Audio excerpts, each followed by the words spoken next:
দুঃখের 1 ইঞ্চি জমিও আমি অনাবাদি রাখব না আর আমার ভেতর। সেখানে বুনব আমি 3 সারি শুভ্র হাসি। ধৃতি পঞ্চ ইন্দ্রিয়ের সাক্ষাৎ আনন্দময়ী একগুচ্ছ নারী।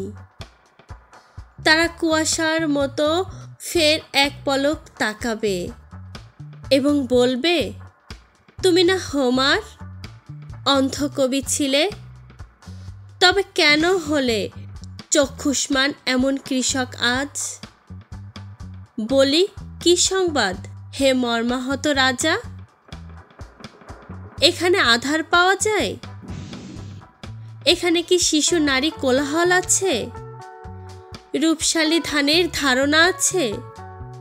এখানে কি মানুষেরা সমিতিতে মালা পেয়ে খুশি? গ্রীষ্মের নারীরা খুব সুন্দরের সর্বনাশ ছিল। তারা কত যে উল্লুক!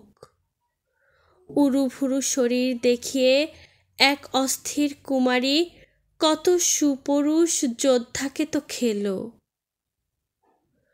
আমার বুকের কাছে তাদেরও দুঃখ আছে, পূর্ব জন্ম পরাজয় আছে। কিন্তু কবি, তোমার কিসের দুঃখ?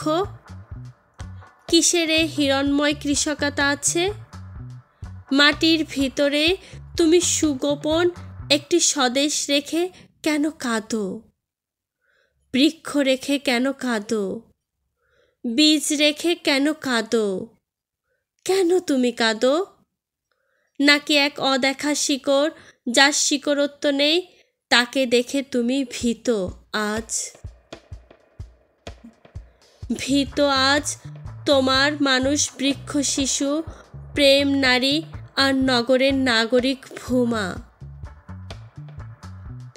বুঝি তাই দুঃখের 1 ইঞ্চি জমিও তুমি অনাবাদি রাখবে না আর এসি থিয়েটার থেকে ফিরে এসে উষ্ণ চাষে হারাবে নিজেকে। বলবে, ও জল, ও বৃক্ষ, ও রক্তপাত, রাজনীতি ও নিভৃতি, হরিত নিভৃতি, পুনর্বার আমাকে হোমার করো।